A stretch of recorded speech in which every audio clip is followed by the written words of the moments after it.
I am in desperate need of a haircut. Look at this. I haven't gotten a haircut since the wedding. Yo, happy new year, everybody. What's good? YouTube, it's Jay here. And when you've got a vlog, I know very few vlogs have been happening on the channel lately. I've just been busy. I haven't really had much to vlog. I've been working full-time. Now I'm a full-time video editor, for those that do not know. I obviously stream. I play a lot of different video games. I have 2 YouTube channels, 2 TikToks. I edit for the esports team. I have a wife. I work out. I do a lot. Probably a little bit too much, if we're being honest. I don't know how I'm still sane, if we're being real. But I wanted to say Happy New Year to everybody. I'm very excited for this upcoming year. This year has been absolutely insane for me personally. So I think this vlog in particular is gonna be more of like a summarizing 2023 as a whole for me. And we're just gonna kind of talk about everything that's happened this year. All right, so we're gonna keep the summary part of this really short because I wanna talk about some other things that are going on in my life right now, including in the office, real life outside of, you know, my gaming sphere, everything. We've got a lot of changes, especially to the office now,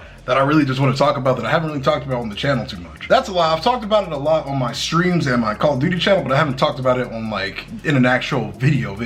So 2023 started off with a bang. At the beginning of the year in February, I went to Boston where I got a chance to see my first Call of Duty event for the first time in like 4 years, the CDL Boston Major. I went there as a film guy, so, you know, a videographer for Team War and for CDL Sportsbook. That was a great time. I got a lot of footage, got a lot of amazing photos, and one of my first real steps into doing like photography and videography. It was an incredible time, and I'm just looking forward to going to my next event, which will hopefully be CDL Miami. I did think about going back to Boston again, but last year it was like -30 up there, and I don't want to do that again. We had to walk places too, dude. It was miserable, honestly. But the event was fun. Unfortunately, my team, LA Thieves at the time, got second place. Every COD event that I've been to, the team I wanted to win, they got second place. Team Caliber at COD Champs 2018, 100 Thieves at COD Champs 2019, LA Thieves at the Boston Major, and then Optic at the Texas Major, all got second place. What does that say about me? And it makes me nervous because the Browns just made it to the playoffs, so I'm scared. Like, what if they get second place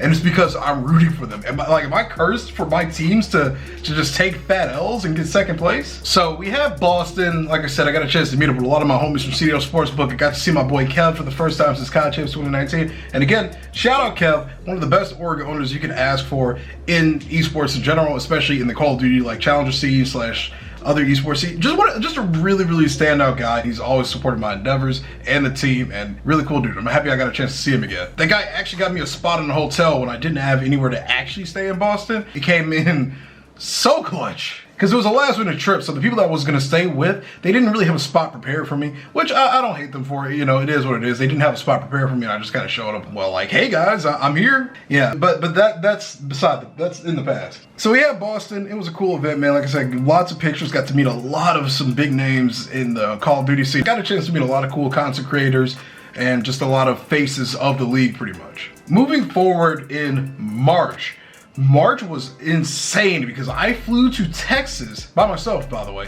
for the first time in my life, and I went to the CDL Optic Major that was happening there, where they also got second place because I think I'm just cursed for my favorite teams to get second place, unfortunately. I hope it changes this year for the league. I really hope it does change this year. Again, met up with some more of the CDL Sportsbook guys, did a lot of photos and videography and a whole bunch of other stuff. I mean, really no different from when I went to Boston, except I did have a lot of good food. We went to, you know, more bars and drank and just had a absolute blast. And then fast forwarding through the summer was a little bit stagnant. Most of that was like wedding like prep. Me and my wife got prepared for the wedding, got to go see, what was it? Did we go see did we meet our photographers? No, we didn't. I don't think we did. No, we didn't. We just did a lot of wedding prep though. Prepping for, you know, the guests, prepping the venue, prepping literally everything you need to prep for a wedding pretty much. My wife planned all of it out throughout the last like 2 years of us being engaged. So, you know, shout out to her and her wedding planner. Actually, let's just add on to that. Our wedding planner went hard. If it wasn't for her, we would have never gotten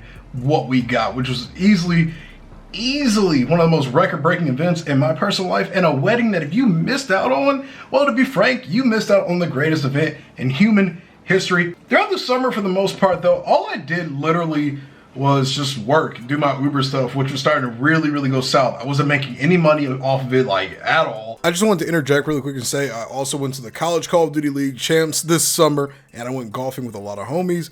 I totally forgot to mention that part. Basically, I spent the summer in Columbus, traveling for a couple of days, taking photos and pictures at the College Call of Duty League Champs, and again, getting a chance to play golf for the very first time on a really beautiful golf field, course, Somebody's gonna hate me for calling it that, but that's what I did this summer. Kick started really coming up as a streaming platform, and I think I hit a good number of subs for a minute, and I was actually making a little bit of money off of Kick, like for like the first few weeks, and then, well, I fell off, I guess. I don't want to say the support went out the window. I just fell off. I can't help it, man. It is what it is. I want to get back into streaming like full time, man. I miss streaming consistently, but like it's the lesser of two evils. I make videos which I feel a little bit more comfortable doing, or I stream a little bit more, which, you know, can be an extremely weird gray area. Like I'll either have, you know, a decent number of viewership, or I just won't have really any at all. So fast forward through the summer, nothing special happened. Wedding prep, Ubering, streaming on Kick.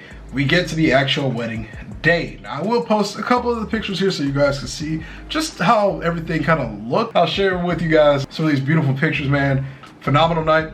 Just seeing most of the people that I love in one location having a good time. The wait staff was phenomenal. They catered to our every single whim, and I felt like a king for a little bit. It was weird, honestly. We had our wedding at the arcade in downtown Cleveland. It's that old mall. We rented that out, and we had our wedding there. It was beautiful, man. And sometimes it's an event I wish I can kind of relive again, but I don't like being emotional, so I'm happy like that I don't have to relive that feeling. I just don't like being emotional like that, man. I don't know. It gets to me. It was just easily the happiest moment of my life. You know, the only other time in my life where I've been just as happy as I was at my wedding, maybe not on the same scale, was probably when I was in college and with like all my friends and stuff. Aside from that, that wedding was beautiful. I had a great time. Yeah, I just can't believe it's over. Me and my wife have been together for almost 10 years now, guys. Like since 2014, the fall of 2014. So next year will be our literal 10-year anniversary. We met when we were 18, like literal teenagers, and we've been together ever since, man. It's crazy to me. Fast forward to now, a couple of weeks after the wedding, maybe like 2 or 3, I got a job offer for a really nice company that manages a YouTuber. Let's just leave it at that. They hired me for a part-time position as a video editor, and then the same day, the guy that I now call my manager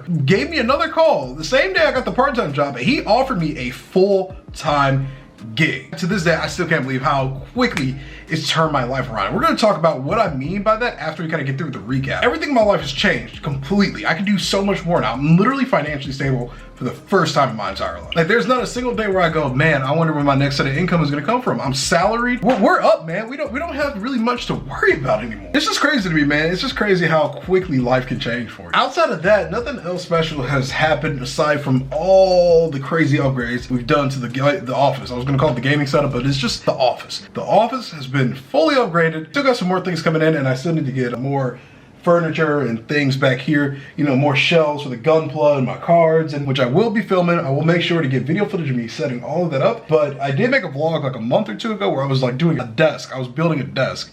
I want to show you guys what this setup looks like now.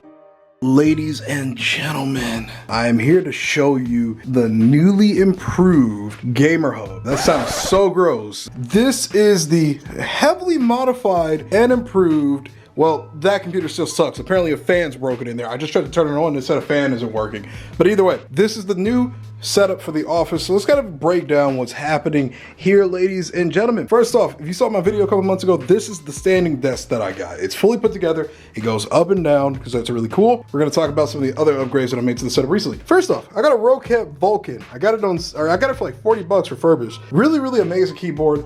Fully metal, really comfortable to type on. The keys are raised to a very appropriate level. I haven't felt my hands get fatigued or anything from using this yet, but it's a really nice keyboard overall. One thing I didn't talk about earlier in the video too is my Glitch Energy sponsorship. I am sponsored by Glitch Energy, so if you watch this Glitch Energy, I am sorry. Be sure to use code JTG for a 20% off your next purchase. But shout out Glitch Energy, really dope company. We've got a whole new set of things to talk about. So first and foremost, this is my old gaming monitor. It's a 1080p 144 Hz monitor that I was using for the longest, like 24 inches or something. We have now replaced this with this beautiful LG ultra wide 1440p monitor, 160 Hz, and I think a 1 millisecond response time. And I do not remember what the full model name was, so I will make sure to put that actually in the video. This is my brand new monitor. It makes editing so much easier because I have more room to work with when I'm using Premiere Pro, which is my primary editing software now. And it honestly hasn't really affected my games too badly because I can run most games with a 16:9 aspect ratio. So I still get that same feeling as if it was on a smaller monitor, because like COD and Empire War were all stretched completely and that just looked weird. And while I do play on a 16:9, you know, aspect ratio, it makes these like black bars on the side of the screen, which is whatever. It's not a big deal. It looks a little weird when I'm playing, but it hasn't affected the way I like record videos and stuff, because you guys still see it in the exact same way you would have if I was still on this monitor. Now you're probably wondering, where did this come from? One day I walked into Micro Center and I was looking for like a cable, and I came out of there with an $80 monitor. It's just an 100 hertz 1080p monitor. It's from a off-brand of, I think, Asus. I don't know, Aopen? But I remember it said in the box, like it's one of their like secondary, like subsidiary brands. I don't remember. But I'm using this pretty much as like a chat monitor, a music monitor, a Discord monitor, all that. It was originally over here and I had this in the middle, but I didn't make any videos at the time, like any vlogs or anything, so you didn't get a chance to see it. But now we've got it over here, fully mounted, of course. I would like to get another one over here, but I don't want to just not use my 144 hertz monitor. Like, it's still a great monitor overall. I don't want to just sideline it for no reason. If I get a console, like maybe I'll hook it to this and then find like a space for it or something. My next goal with the monitors though is to potentially replace this one, because let's just be real, this whole look is a little strange. This small monitor above this gigantic monitor, it just doesn't look as good as I would like it to. Next for the list of upgrades, we've got some additional pieces of equipment that have improved your viewing experience overall. First is the Elgato Facecam. I bought this recently and it's got a really nice quality overall. Looks great on stream, in recordings. We've got a newer light panel, which is very similar to like an Elgato key light. We've actually got one more of these on the way that should be here on the sometime this week. It'll be here in a few days, but I want to put a second one over here and then move this lamp like over here in this corner or something. But yeah, we've got the newer light over there. It's fully compatible with my Elgato, so I can control it, turn it on, turn it off, all that stuff. I said that in complete reverse order, but it's fully compatible with the Elgato like Stream Deck, so we can control it. But it's a really cool piece of software. Next, it's gonna be hard to show it in here, but we have officially installed an AMD Ryzen 7 5800 3XD and a RTX. I always say GTX for some reason. An RTX 4070, fully hand installed by yours truly, even though I got the name wrong for a second. We've got brand new CPU and GPU upgrades in the computer, and we are now cooking. We are cooking, like genuinely. I've gotten so much better at Call of Duty ever since I put the new graphics card in and got the new monitor. I can actually see what I'm shooting, and I get a good frame rate and a good render resolution. So when I'm shooting at people, I can actually see them, and it's amazing. I love it. So new hardware upgrades all across the board. And then finally, one of the coolest things ever, hold on. We officially have a SCUF Reflex. Shout out War Surge, aka Kev, aka the owner of Team War and my boss, for gifting me a beautiful red, white, and black SCUF Reflex. This is a PlayStation 5 SCUF with 4 paddles on the underside right here, and you can remap them by holding this button back here, then selecting a paddle and then selecting a button on top. It's fully remappable. Like you could do it yourself, which is crazy. You don't have to like go somewhere and do it to have like a magnetic key thing or whatever like older controllers used to need. It's very easy to remap the buttons. I've already done it and I love it. Beautiful, beautiful controller. And again, Kev, thank you for sending me this. Thank you for sending me this Rocat mouse, by the way. He also sent me this as well. Kev shows love to his employees and I really appreciate that. So we are pretty much done using the Battle Beaver. For the time being anyway. We may go back to it eventually, but it's a beautiful controller. And I've been shooting absolute laser beams with this monster. Also, shout out the homies. We got a couple of little homies over here. Overall, this year has just been one of the best years of my life, literally. I'm financially stable. I've gone to a bunch of cool places. I've had a lot of good food. I actually just got back from Texas too. I didn't even talk about that one. My company had a Christmas party in Texas where they flew us out, and you can follow me on some social media platforms. It was a really, really cool event. Had a beautiful time. Got to see a lot of cool people, meet my coworkers in person because I do work from home. Texas is a far location in comparison to Ohio. I took my mom there on a little vacation because she hasn't had a vacation in like 10 years and she deserved it. So I took her there. She had a really, really good time. I had a really good time. Got to try a lot of nice but expensive food. And I still came back home and wasn't fully broke from it. Like, my life is feeling really good right now, man. We're stable. We've got our bread up. We've got our equipment up. We've got everything up. And we just got my car over here. We are literally just a walking W right now, man. So again, shout out to everybody that's been watching the videos. I'm posting this probably on both the main and the Call of Duty channel because I want all of my viewership to see this. And I know some people won't come from one channel to the other just to watch a vlog, so I'm gonna upload it to both. But no, seriously guys, thank you for all the love and support. This has been one hell of a year and it is only up from here. 2024 is on the horizon. I hope we have a really, really good year. And again, I love you all. Thank you for all the support. And if you're new here, be sure to leave a like on the video, subscribe to the channel for more gaming content and all types of other things. And as always, this has been Jay the Gamer. I'll see you in the next video. Stay blessed. Peace.